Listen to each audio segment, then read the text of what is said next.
welcome everybody. It's time to ride along on the PEDEGO podcast with the entrepreneurs driving the whole movement and the love stories of those just riding along. And today, well, we have a very special love story from a very special guest with us today. Perhaps one of the most iconic and well-known actors, certainly of my time, we have with us William Shatner. Williams, welcome, sir. Hi, how are you? PEDEGO. PEDEGO. We're going to talk PEDEGO. I love the name, don't you? You know, it says it all. It's pedal and get going here. Let's do it all. Absolutely. Well, I have to gush for a second, as I said offline. Been a big fan of yours for a long time. And we're going to reminisce for just a second, then we'll launch into the whole PEDEGO part of this. I was trying to think the other day, when's the first part that I saw William Shatner play on television? And I vividly remember it. It was an episode of The Twilight Zone, Nightmare at 20,000 feet, 1963. Scared the daylights out of me here. I was a little bit younger then, a lot younger. Every time I look out a plane now, I still think I see a monster climbing on the wing here, like you did in that part there. And then, of course, Star Trek, where we all were inspired to seek new life and new civilizations, to boldly go where nobody else has done. That's what you're doing here. You're boldly going where I wouldn't think anybody would be going these days, jumping on a bike and riding around. We're not kids anymore. Yeah, but I mean, you're jumping on a bike. I've got kids in my family.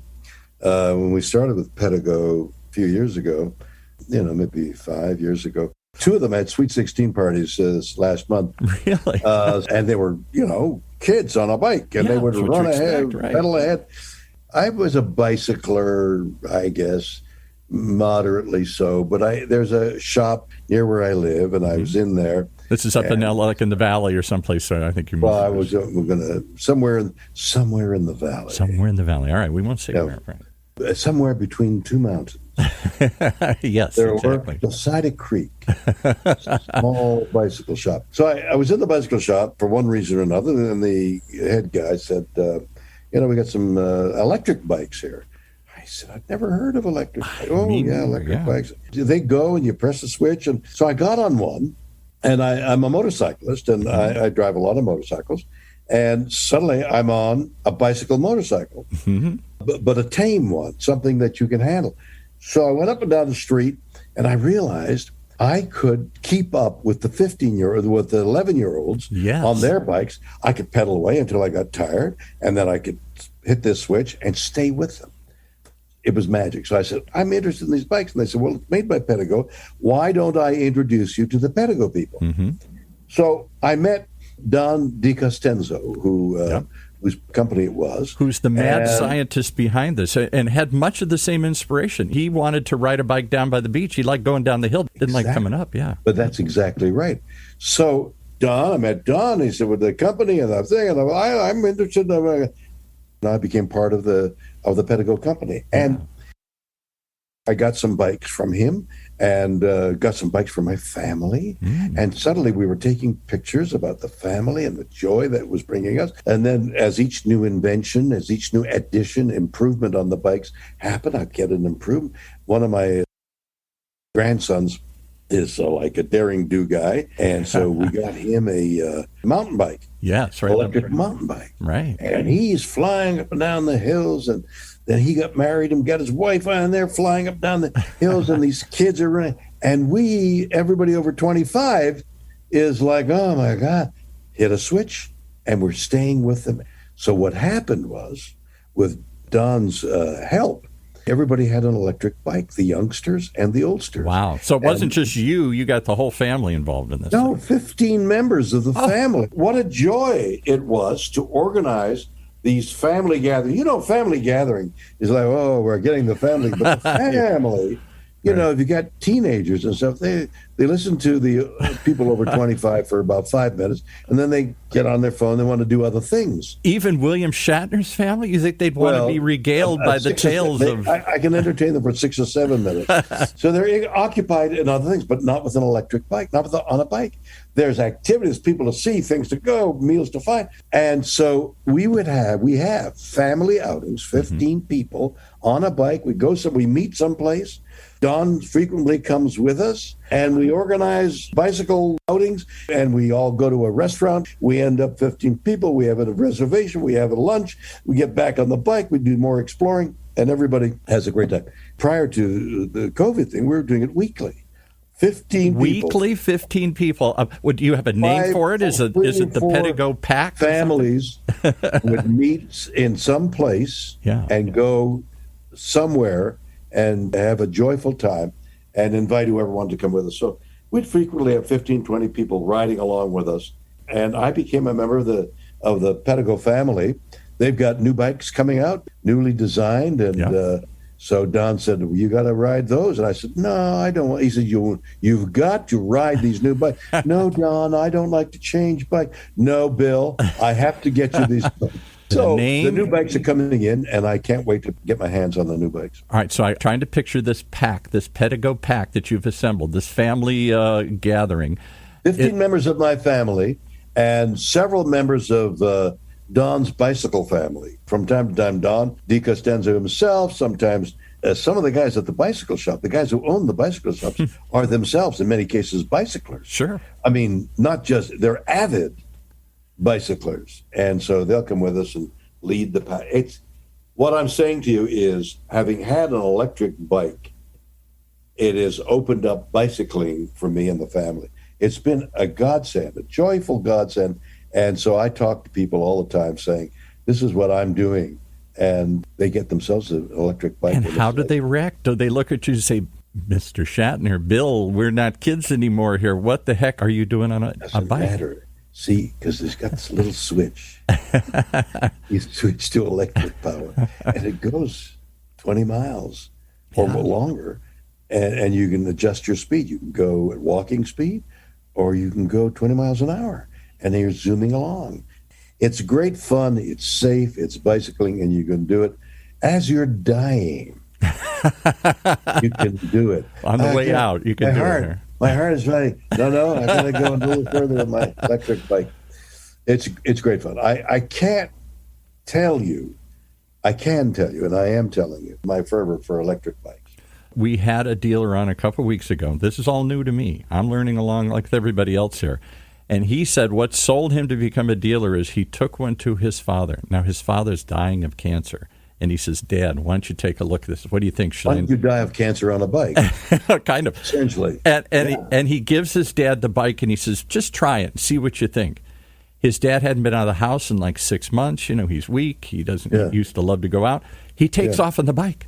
And he thinks, oh, my God, I've killed my dad. He doesn't come back for like a half an hour. And then he says, with a big smile, he returns. Yeah. And for the rest of the summer, for the rest of his life, he rode this bike every day. Right? Yeah. This is the guy in Cape May. That's a better story than I have. So who knew? Out of pure joy, we started riding these electric bikes together, brought the different intensities of the family together. But then COVID thing hit. Yes, right, exactly. And what better way to get around? Is that the secret of this? An electric bike? I get that you can get back on a bike again, and you get a little help this time to go up and down the hills. You can still pedal, you can still ride it, but you get a little help and a little boost when you want to, and you can go a little farther. You could just rest your feet on the pedals. You can do that too, right? But when I rode a bike as a kid, or when I tried riding a bike as a young man for exercise, it was kind of a solo thing. It was kind of like that exercise bike sitting in my garage that I never use anymore. I agree, and there is a guy, probably more than one, but I heard about this guy who would pack several batteries, because the batteries, depending on how much you pedal, how much you weigh, how far, you can go 20, 30 miles on a battery pack.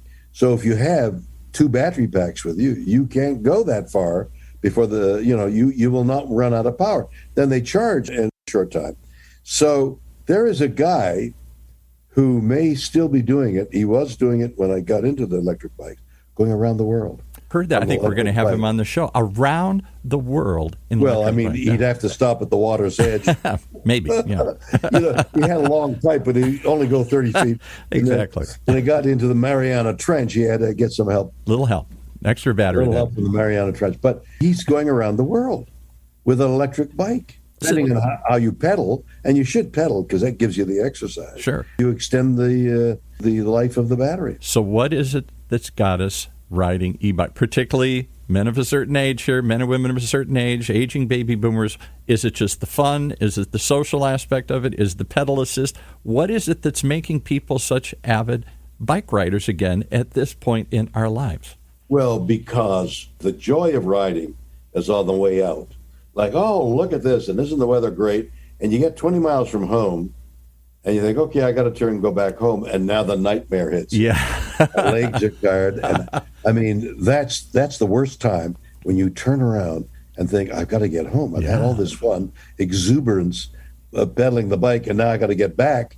And how do you get back? Well, what have I done? What have I got myself into? I got carried away, and now I got to get home here. And now you're going to be carried away on an electric bike back home. One of the things that surprises me, too, is I thought they'd all be like beach cruises. I think they were in the beginning. But now, as you said, there's mountain bikes. I mean, some serious riding up and downhill. There's some serious bicycling going on with a backup on an electric bike. For me, I want to get sometimes, and I'm asking Don to help me on this, I want to get a fat tire bike so that although I don't want to take the chance of these raucous mountain climb bikes, I used to do that on a motorcycle. Yeah. And you do, what did they call it? Not the flying swan, but the flying eagle. Yeah. So the bike would go up. I had a mountain climbing Hands bike. out. Yeah, exactly. The front end comes up and you bail out and you're doing a flying eagle by getting out of the way. And that would happen to me. I had a BSA single cylinder, which was a hill climbing bike. Right. So obviously I'm not doing that anymore. Say, I'm not sure. You're riding e-bikes. You might be doing anything these days here. So. Well, you can get one of those mountain bikes and go up the hill. Yeah. You're going to fall, so you got to be prepared to fall. But falling, falling is falling. Well, whether it's falling in love or falling in love with an e-bike, you seem to have fallen for this whole thing in a big way. I have. I'm a tremendous enthusiast of the electric bike, but especially PEDEGO, which is so well made. There's such an advantage in a PEDEGO. What is it about PEDEGO? I always say three things struck me from the beginning. One, they got dealers everywhere. So this isn't something I bought from China and I got to fix myself. Exactly. And too many of the things I bought in the past, like the stationary bicycle or all the other exercise equipment. Right. The problem with stationary bicycles, you're stationary. That must be it, because I got a bunch of them in the garage. I keep buying them, and I think, what happened? I didn't go anywhere. Get rid of them. It's great exercise, even if it's for a moment, and you can get back home. It's just they're well made and well designed, and they've gone from being, nicely, it's okay, to really great. Yeah. And they've improved them. It's not a toy. This is serious stuff. You can just have fun with it and fool around with it, or you can be really serious about it as well. I took two fold-up electric bikes. Took the family, all 15 members of the family, to a barge trip in France. Wow. Okay. So we were going along the canal, and they had bikes, but, PEDEGO sent me two electric bikes for my wife and me. Mm-hmm. So we had them folded, unfolded, we got them charged, and we along the pathway. The barge trips in Europe were where the horses would pull the barge. Yeah, the horses would be alongside the canal and pull the barge filled with coal or whatever it was. Now all that's gone.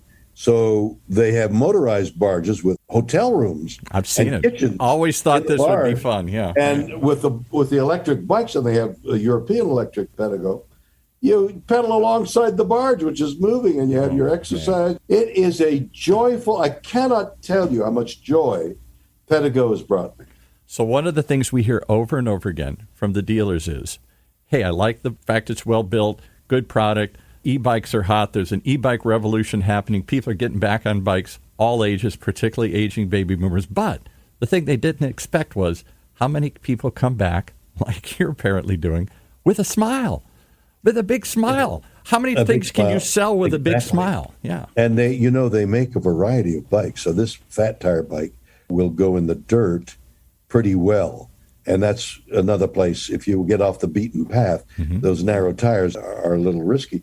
But the fat tire bikes are great in the dirt. You can climb up a moderate hill with them. They're wonderful. So that if you're lucky like me and can get more than one bike for different purposes, it's really handy. Do you have a city commuter? Are people using them to get around urban areas? I'm relying on Mr. DiCostanzo. All right, we're going to put out a call today here. Right. So And I warned him that I was going to tell him I need bikes. Donald.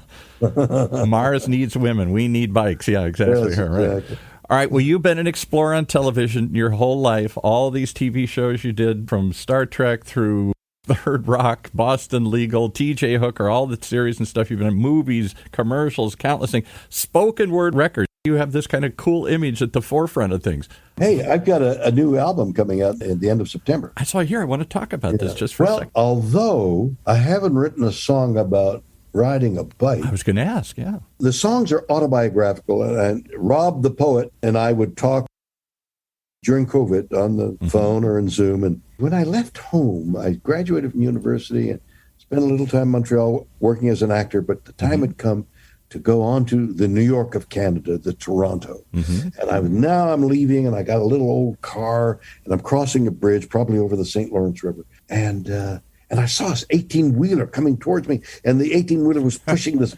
balloon of air, and the air hit my little old car and almost shoved me over. And I didn't go over, but I continued on. And it was then I realized that all of life is going over a bridge and seeing 18-wheelers coming at us, trying to push us off our course. Learning how to draft along and not get pushed off. Well, that too. Yeah. But my point is, we wrote a song about the bridge. There you go. And that's a life lesson. So all these songs are from incidences in my life or feelings I've had that we tried to extend into general feeling. Rather than just about me, it's about us, humanity. So the album is really delightful. 2 singles, Joe Jonas is on one. I was going to say, from the Jonas Brothers, Feeling Guilty. One? Yeah, and Brad Paisley is on another about an incident of watching the black and white television and walking on the moon. It's called So Far From the Moon. So those are 2 songs from the album that are in release now. What's the name of it? When does it come out? I think it's like soon, right? And next 4 weeks or so, the end of September. It's called Bill. Bill, why not? Well, Bill Shatner, if I can call you that, I got to tell you that for people of my age, of a certain generation, all somebody has to do is say your name, and we all smile. It's been like that. And you mean they all smile and say, "What's that fool doing now?" Riding an electric bike? Are you kidding? You keep going, and we keep smiling and riding along. I can't wait to see where the journey goes next. William Shatner, thank you for joining us, and thank you for sharing your passion for PEDEGO and for e-bikes right here on the PEDEGO podcast.